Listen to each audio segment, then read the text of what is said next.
Good evening and welcome to Gibson's Bookstore Remote. I am Elizabeth, the events coordinator at Gibson's Bookstore, and I am very pleased to have this virtual event tonight with Christine Kenneally. Our in-person event tragically got canceled. We were so pleased, though, that we were able to rearrange the schedule and have this virtual event so that you could join us. You had mentioned you'd popped into the store actually after you had managed to arrange your travel so that you could swing through Concord and at least sign the books. Thank you so much. To our audience members, if you still need to get a copy, we do have signed copies in the store. So we are so pleased that we could have this virtual event tonight. Thank you so much for joining us virtually. You're not yet back in Australia though yet, are you? No, I'm in Brooklyn. All right. Well, so we're in the same time zone, at least. That's good. So to our audience members, if you have questions or comments for later in the event, or I believe partway through the event, please put them in the chat sidebar. Signed copies of Ghosts of the Orphanage are available from Gibson's. Christine, you are going to give us a talk about your book. So to our audience members, please join me in welcoming Christine for Ghosts of the Orphanage, a story of mysterious deaths, a conspiracy of silence, and a search for justice. Thank you. Shall I take it away? Great. Yes. Okay. Hello, everyone. Thank you so much for coming tonight. If you had planned to come to the live event in Gibson's, I'm really sorry to have missed you. But so happy that Gibson's was able to arrange this instead. So at least we get to do this together. Thanks so much, Elizabeth, for sorting all of this out. Okay, so what I want to do tonight is I'm going to do a few small readings from the book and sort of talk a little bit before and after them to contextualize them. And overall, what I want to do is talk about the first person I met who had spent time in an orphanage. That was in Australia, where I'm based, although I lived in the US for a long time, and I became a journalist in the US. And even though I'm now based in Australia, I still often pitch stories and write stories for US publications. But I met a man called Jeff, and he was the first of many amazing, extraordinary people who told me their incredible stories. I want to talk a little bit about what it was like to be inside these homes, the experience that kids have. And then I want to step back a little bit and I want to contextualize it in terms of this sort of larger history, maybe the last 50 to 70 years. And in doing that, ask us all to think about the experience of these kids and what's happened to their story since then. In that context, and sort of to understand the journey of the story as well as the journey of the people. Okay, so I'm going to start off with a reading from the start of the book. Here we go. It was a freezing day in January 2016 when I passed through a long locked door and first set foot into what had once been St. Joseph's Orphanage. The beautiful, spooky old hulk of the building was dark and frigid, and as I walked through the hallways, the sound of my feet against the worn wood floors was amplified in the long corridors. In the cold winter light, the basement dining room, once an optimistic yellow, had an uneasy green tinge. Here and there, the paint blistered. I tried to picture all the children sitting there at their little tables, eating their food and keeping their heads down, dreading the consequences if they got sick. I walked up the stairs above the lattice panel doorway that led to the confessional, past the polished wood posts, past exposed brick and moldering mortar. A dark corridor ran the length of the building as it did on each of the 3 other floors. Polished by generations of children, the floor still reflected a dull gleam. To one side opened a room of cupboards, their wooden shelves blanched with dust, the children's numbers still clearly marked, 53, 19, 34. After years of talking to former residents and reading their words, I felt like I already knew every nook and corner. Here in the confessional, on one side of the wooden grill, a young boy told a priest that another priest had touched him. The priest's reaction to this story was angry and dismissive. Now I knew he was also an accused abuser. Here at this bench in a side room, children were pulled in from the corridor and deputized as godparents in quick baptismal ceremonies conducted over abandoned newborns. Here on this floor, a young girl had been forced to troop up and down the hallway, staggering with exhaustion in the middle of the night. Here was the freezing bathroom where a nun swung a girl by her back brace until she bounced off the walls. Here at the elevator door, a girl had clutched each side of the doorway in a mad panic as two nuns behind her tugged her into the small space. Here, finally, on the top floor, was a pinched, steep staircase caked in dust, and at the top of it, the attic. Every inch of the building below had been assigned a clear purpose, but the vast, eerie attic with its immense crisscrossing beams and dark rafters felt almost like a forest, a wild place. So that particular journey that I took was in, I think it was 2016, 2017. I'm going to return to the attic later, but through someone else's eyes many, many years earlier. So how did I get there from Australia? I met a man called Jeff, and I met Jeff because I went to a conference of archivists in Brisbane, Australia, and I was looking for story ideas, and I stumbled into a session where the archivists were talking about a group of people who were searching for information about their lives. The information they were after was really basic stuff like what was their parents' names, what was their real name, what were their siblings' names, did they have siblings, did they have family, where had they come from? It was really perplexing and hard to understand at first. I couldn't really grasp how and why these people didn't have that information about themselves in the first place, or why it was so hard to get it in the end. And what became clear through the course of this presentation was that these were people who had spent time in 20th century orphanages. And the archivists were often on the receiving end of requests for help with information. They framed this absence of information and the need for it as a human rights issue. And as they continued their presentation, it really became clear to me that it was. But it was still perplexing. I didn't understand how this could have possibly happened, and certainly why, if it had happened, why it was the case that these poor people were struggling to get the information even now, that the governments who had taken that information away, or the legacy, the remnants of the institutions where they had spent time, why they weren't involved in getting people this information. So I wanted to learn more, and I asked the archivist to help me find some people, and they directed me to a few individuals. And not long after that, I met Jeff. Jeff was a very sweet, lovely man. I think he was coming up to 80 at the time. Wore a sort of goofy woolen vest and a shirt, and he was just lovely to talk to. And he told me the most hair-raising stories that I had ever heard up until that moment of my life.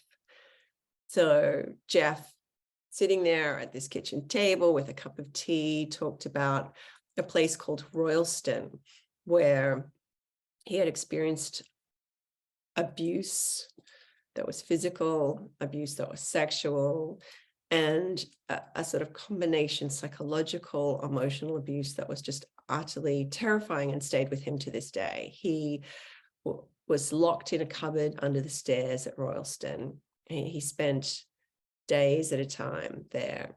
And Jeff also told me, in amongst that story and in amongst the story of his eventual escape from that world and his sort of return really to the real world,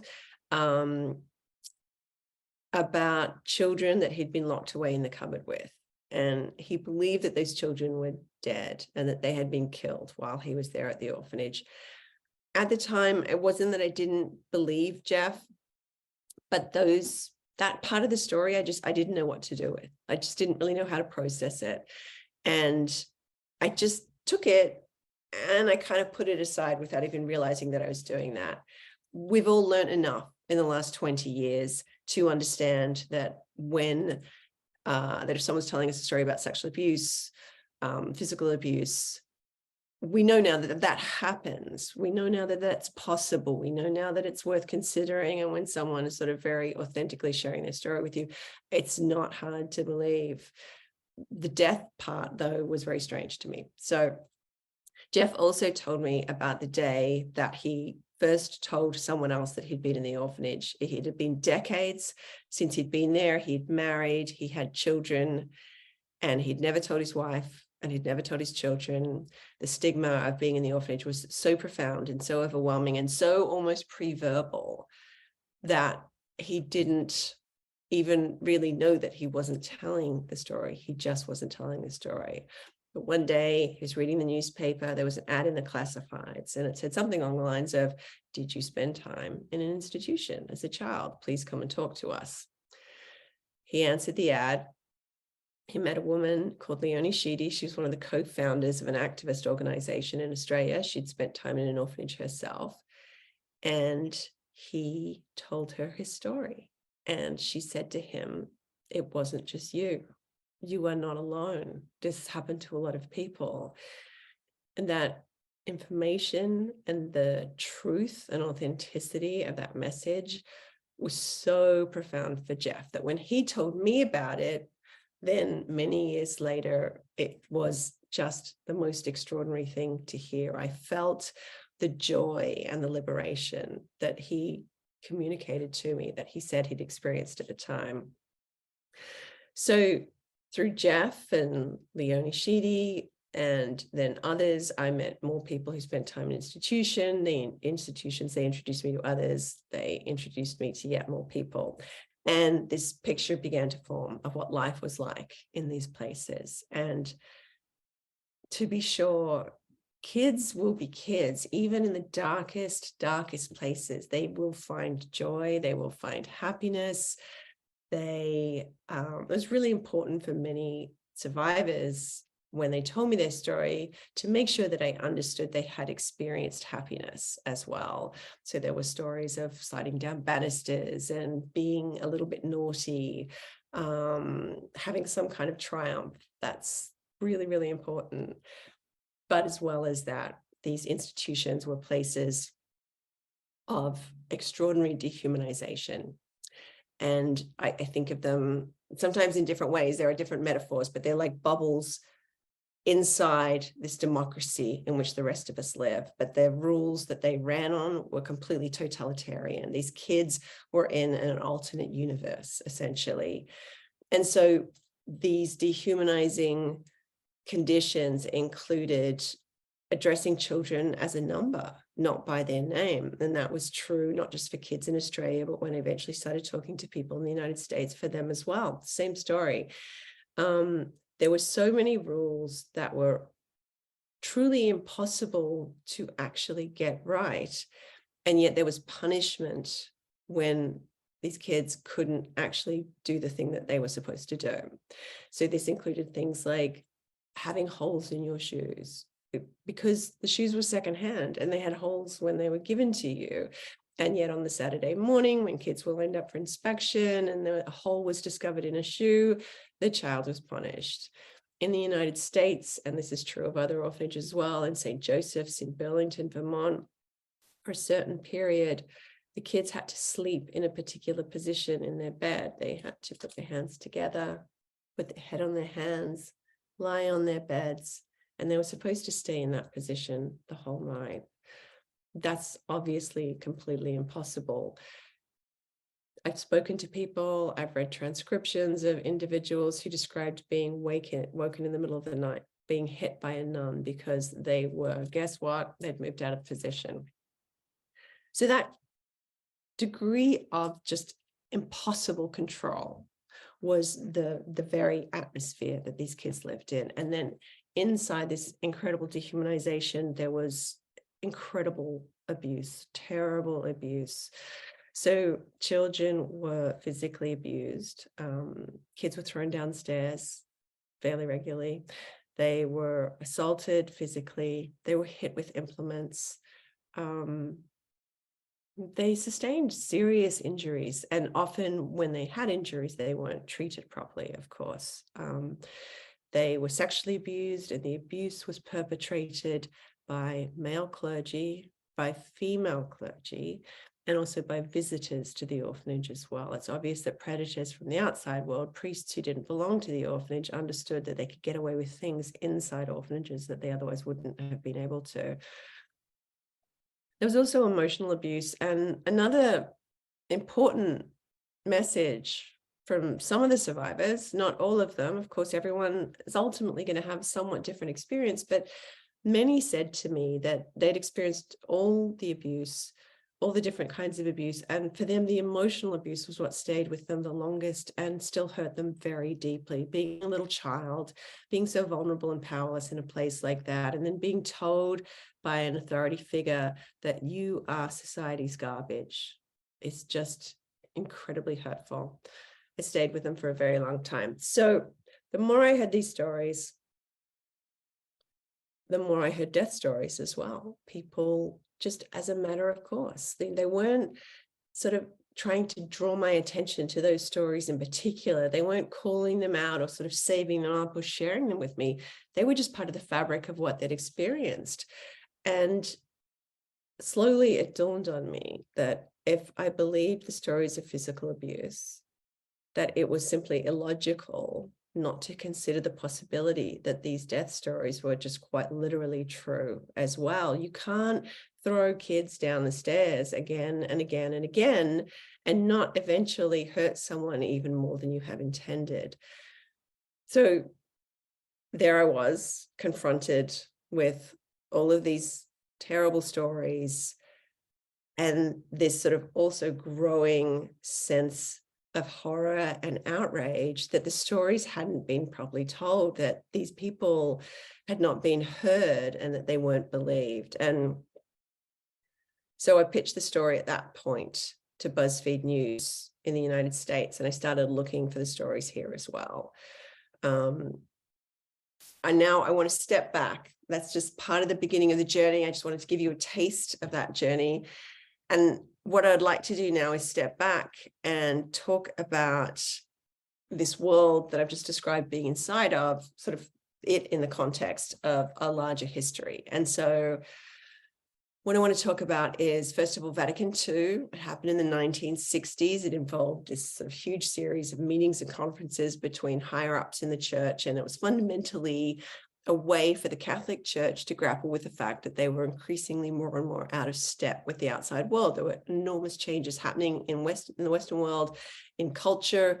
There was a loosening, and in every aspect of society. And so the Catholic Church was attempting to accommodate that to some extent. What actually happened was that there was no reconciliation. There was no conciliation that could be really satisfyingly made between the Catholic Church in the form it still wanted to be and the outside world. So many orders of brothers, many orders of nuns, their membership collapsed. Many individuals left their vocation, and they certainly failed to join in the numbers that they had previously been joining.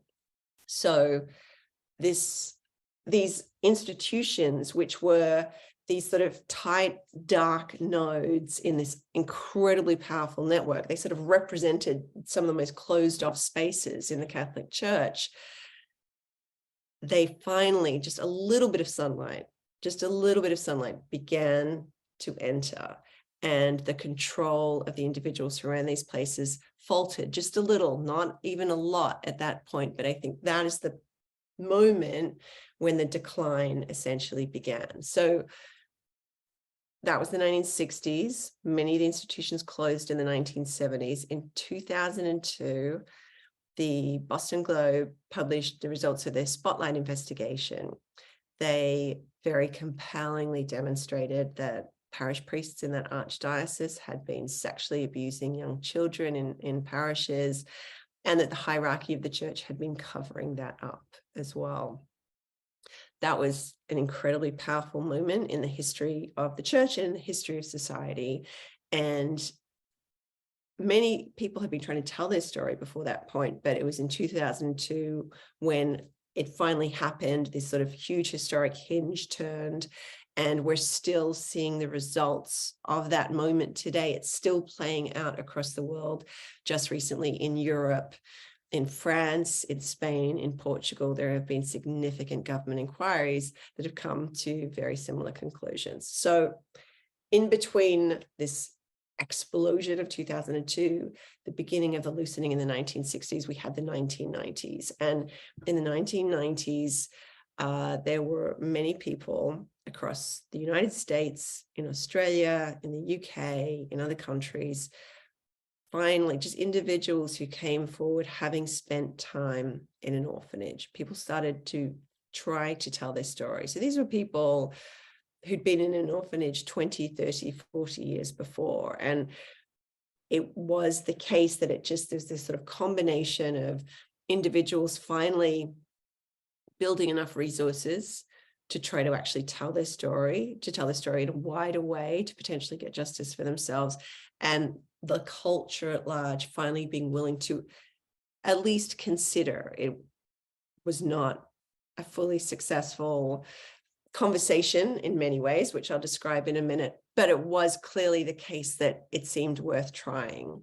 So in the 1990s, that was really one of the first times people in orphanages began to talk about their experience.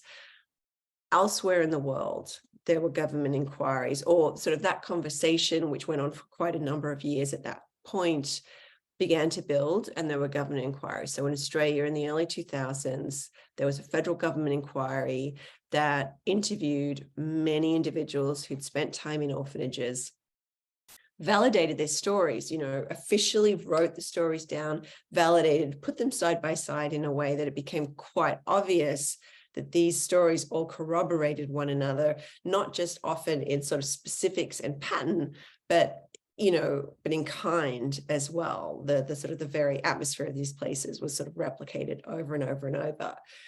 In the United States, where that energy went was towards litigation, not towards government inquiry. And in St. Joseph's, in Burlington, Vermont, where St. Joseph's once was, individuals began to come forward, and there ultimately was litigation. The story is slightly complicated. You can read about it in the book, but I just want to give you a sense of the experience of Bob Widman, who was the lawyer who saw most of these stories through, who has a fascinating story himself, and who was incredibly courageous and an incredible pioneer, and was willing to sort of take these stories on when many other lawyers wouldn't. So let me just read a little bit about Bob learning about St. Joseph's.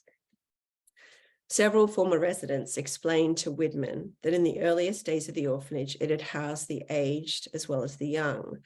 Louis de Gosbriand, the first bishop of Burlington and founder of the orphanage, had also retired from there to, quote, be with the children he so dearly loved, according to the local newspaper. One woman who lived there in the late 1930s recalled lying in bed late at night as a child, listening to old souls trudge up and down the long hallways, making screaming and moaning and scraping sounds. She realized only later that the terrifying sounds came from these older residents pushing a chair in front of them like a walker. Eventually, the older residents left. The children remained, hundreds of them. As Widman came to see, however, many of them were not actually orphans. They'd been born into local families, Catholic French, Canadians, English and Irish Americans, and in a few cases, Black Americans and children of the Abenaki tribe. Most were extremely poor. One girl drank milk for the first time at St. Joseph's and thought it was the most delicious thing she'd ever tasted. Before entering, another girl had seen an egg at the dining table only a few times a year. Lack of money, though, was usually just one of the problems. The children's parents were often ill or addicted, imprisoned, divorced, or violent. Some parents delivered their own children to the nuns, believing they were leaving them in a safe place. Many were brought by the state after their homes were deemed unacceptable. Sometimes they ended up in an orphanage simply because their mother was unmarried. They arrived in every imaginable condition: dirty and lice-ridden, covered in bruises, recently raped or perfectly healthy, No matter where they had come from, many of the children didn't know where they were going until the moment they turned around and discovered that the person who had brought them was gone. The book then goes on to describe the survivors coming together, trying to get access to the orphanage building in the 90s and initially being denied it by the bishop. And then it goes on to say, Widman wanted to get in too, but he knew the diocese would be even less likely to arrange a tour for him than for the building's former residents. So one day he just walked in the front door, said he was visiting from out of town, and politely asked if he could look around. The person at reception told him to go ahead. The grand marble circular staircase that the children had trudged up or had fallen or been thrown down was removed in the 1950s to accommodate an elevator, an innovation that was exciting enough to warrant a series of photographs, including one of a bespectacled nun, mid-laugh and looking as merry as can be, awkwardly pressing buttons with the back of her hand as four grinning, well-dressed children looked on. The replacement staircase, now old and chipped, was narrow and utilitarian. Widman followed it straight up to the top floor. Stepping through an oddly small door to the massive attic was like stepping into a different universe. Several orphans had told him it was a terrifying place.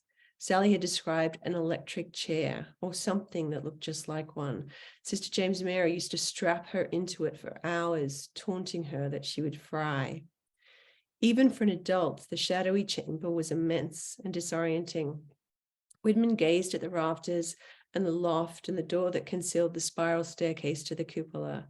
Names had been scratched into the wood of the doorframe. Widman found a huge metal water tank with pipes coming out of it. It had a big lid, and as he stood there and he looked at it, he remembered that Sally Dale had told him the nuns made her climb up the little ladder and drop herself in. Then they pulled the lid back over and left. So that's Widman entering the orphanage for the first time. The litigation that Widman managed went for years in the 1990s.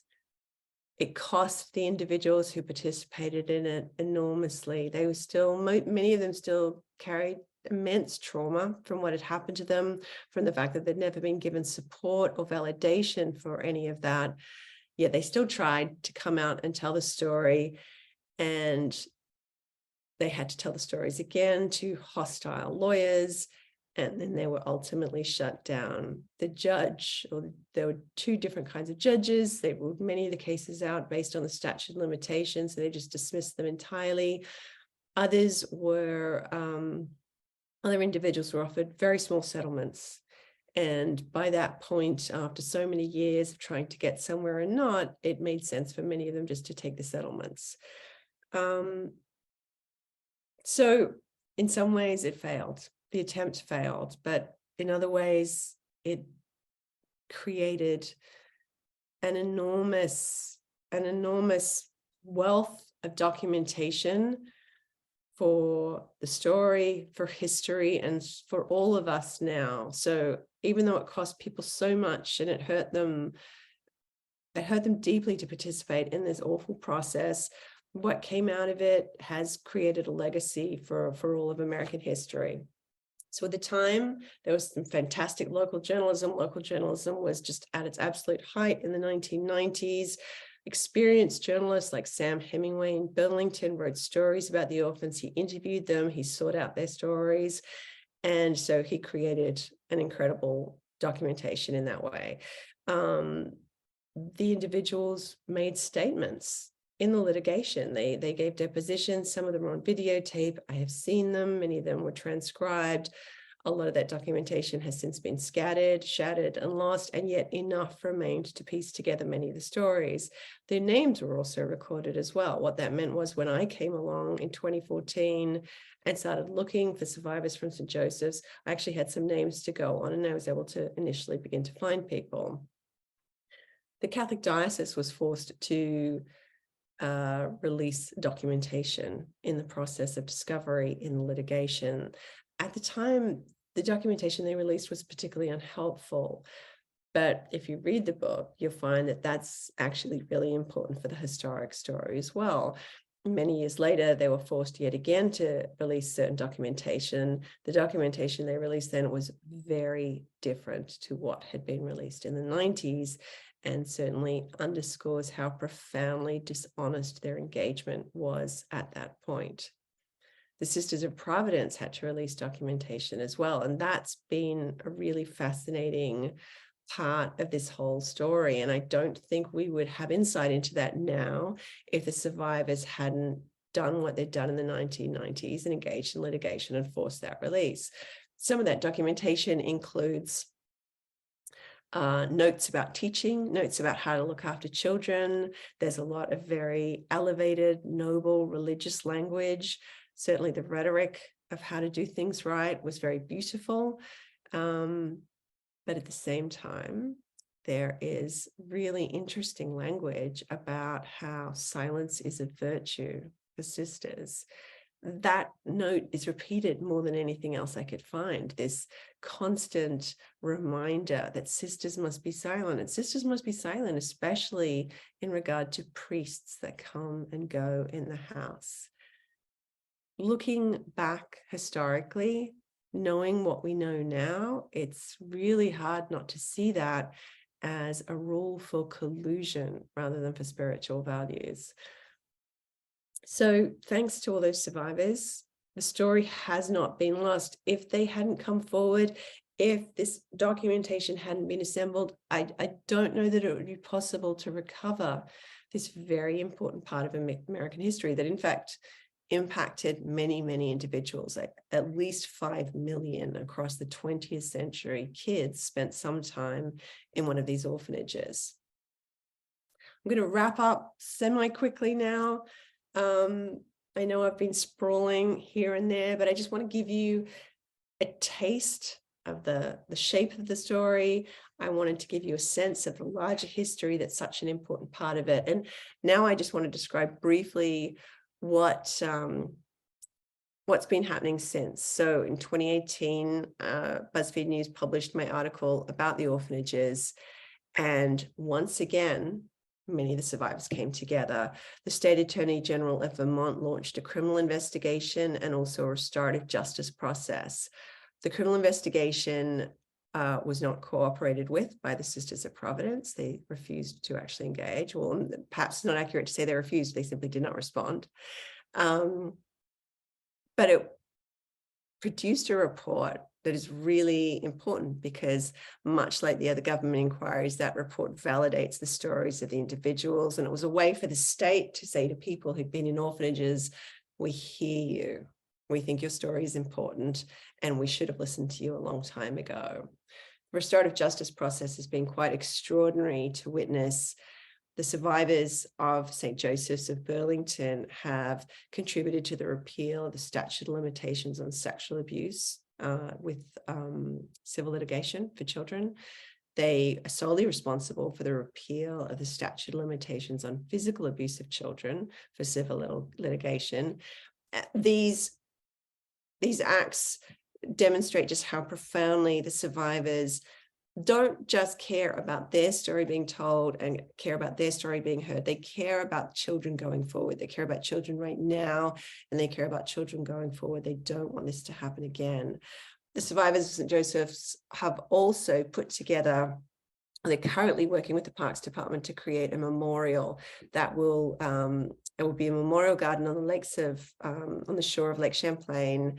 And it's not just about them and their stories. It's about the 13,000 kids who passed through St. Joseph's in Burlington in the 20th century. So that's incredible. It's been the most inspiring and delightful thing to see. What I want to say, though, is this can and should be happening all over the United States. St. Joseph's is just one orphanage in Burlington. There were others. There were orphanages in every state in the United States. And even though the history has almost been lost, it has not yet been lost. There are still individuals alive. I heard from many of them after the BuzzFeed News article was published. I hope some of you are watching right now. I hope there are journalists and researchers and scholars out there who are willing to investigate these stories as well. This is just the beginning. Thank you so much for for listening, and thank you so much for being interested in the book. But also, if you are interested, there's so many more stories to be told. I think that's it, Elizabeth. Thank you. Okay, all right. We'll pop back in here. We already have some questions popping into the chat sidebar here, which is wonderful. That was Great. really powerful, and like in the most complimentary way as one can say about a literary book. Like that hurt.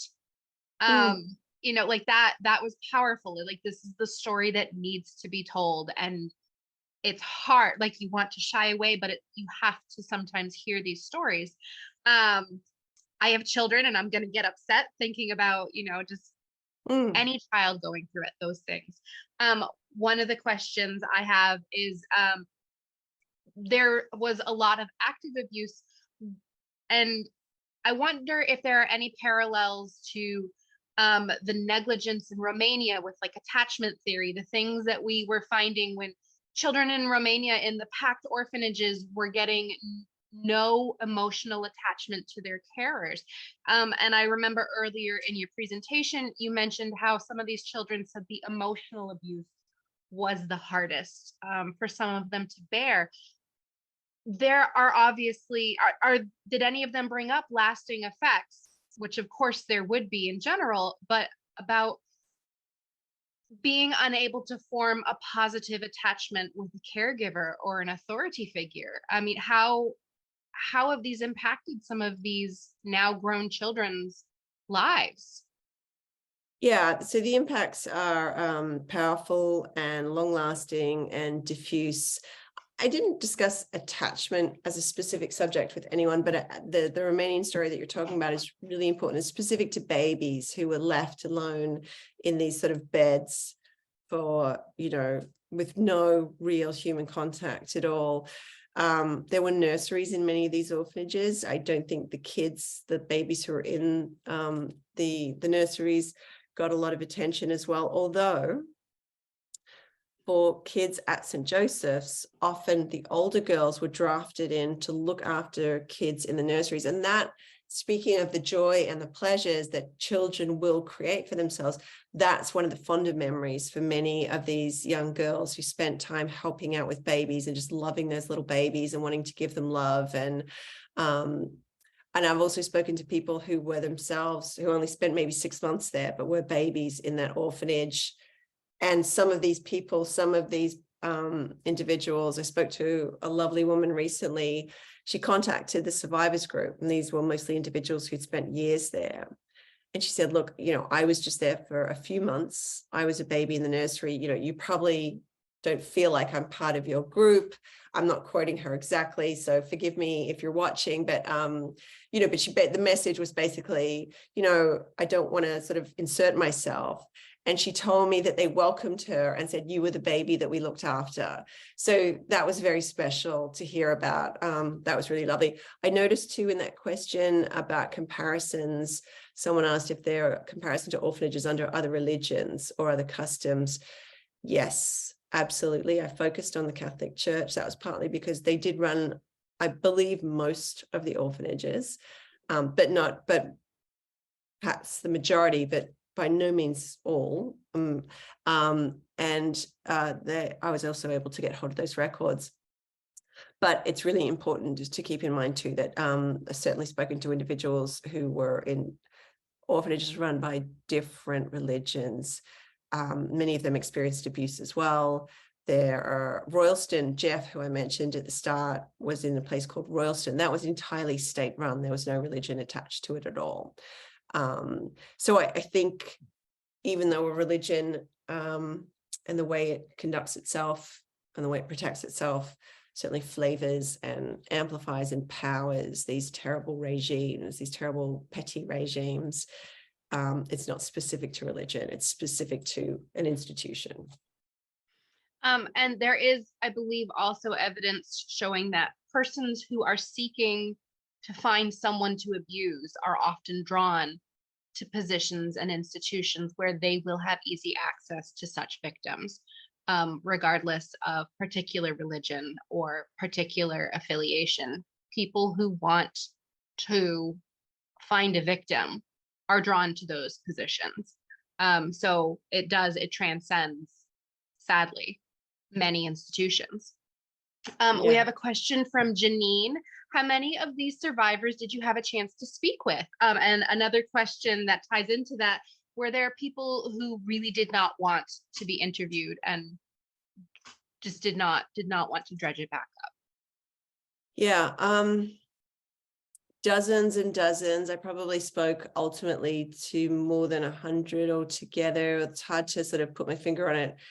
Been in this space reporting this story for more than 10 years. So a lot of conversations over a very long time, but also was able to access, as I mentioned before, witness accounts in printed in government inquiries, also witnesses from the litigation with St. Joseph's and from other litigation as well. So witness testimony, whether I spoke to the individual or not, or was able to read their testimony and was for whatever reason unable to talk to them, maybe they'd passed on, hundreds and hundreds. And I'm sorry, what was the second part of that question? I had it in my head, Elizabeth, and it just flew out. Were there people who did not want to talk? They wanted to pack it in a box and sure. Yeah, sure. There are absolutely people who just said no straight out of the box. And, you know, that's important to respect. And there are individuals who I connected with and who started telling me their story and ended up telling me most of their story. And after they told me their story, decided they didn't want to go any further. As a journalist, you know, that can be a tough experience, because particularly if someone gives you a piece of information that answers a question that you have about something else, or you know, there were death stories that I got pretty close to, and then the individuals involved did not feel that they could continue further because it was so distressing for them. But again, it's really important to respect that, particularly where there is so much trauma and challenge involved. So yeah, many stories left by the wayside for various reasons as well. I think we have time for one more question here. I will remind our audience members, or those of you viewing this later on YouTube, Gibson's Bookstore does have signed copies of Ghosts of the Orphanage. We would be very happy to ship one to you. A question here from Kim. The toll on the impacted individuals is obvious and immense. In writing about it, what weight did you carry, and how did you navigate that in a way that enabled you to keep researching? You and I were talking about this in the green room. It's well known that special victims units in many different fields get traumatized by trauma. How did you handle this? Yeah, thank you for that question, Kim, and thank you for all the questions. So it was really hard, and initially I didn't really realize what I was walking into,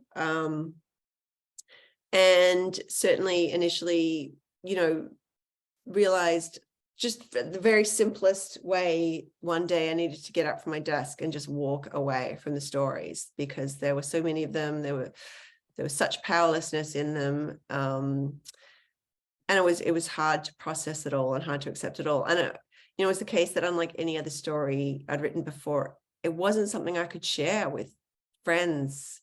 In the same way I share other stories, I talk about them, I process them, I think about them, I get friends to think through them with me.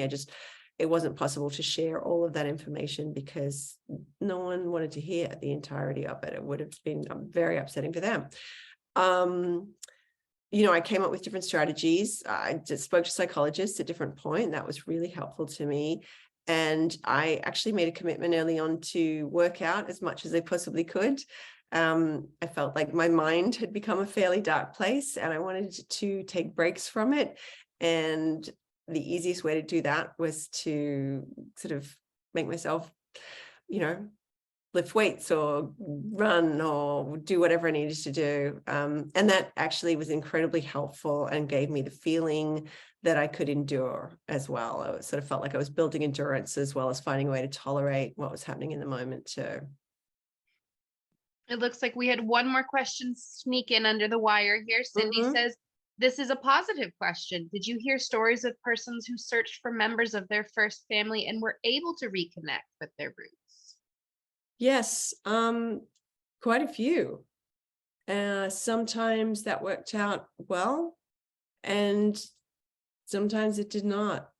It's very complicated when people reconnect. It's very sad. There was one lady, this is sort of a sad but ultimately beautiful story. She was at St. Joseph's. Her mother placed her in the orphanage. She had a terrible time. She witnessed some pretty extraordinary things, and she resented her mother profoundly. She was so angry at her mother because her mother had put her in this place. She just assumed that her mother knew what the place was like because her mother had placed her in there, but her mother had absolutely no idea. And her mother thought she'd put her somewhere where she would be safe, where she would be educated by the nuns, where she would be fed well every day. But this girl was so angry, she didn't describe it. She just assumed that her mother knew.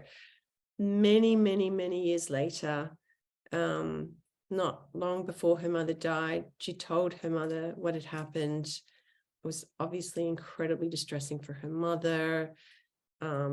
That poor woman who thought she was doing the right thing by her daughter because she didn't have a partner, she needed to work to earn money to pay for her kids. Obviously that would have been a horrible revelation for her, but they were able to connect in the same reality and like give each other empathy and love and sympathy for this terrible tragedy that had happened to them both. So that was very special. As tragic as it was very special that they were able to finally tell each other their truth and give each other love for that.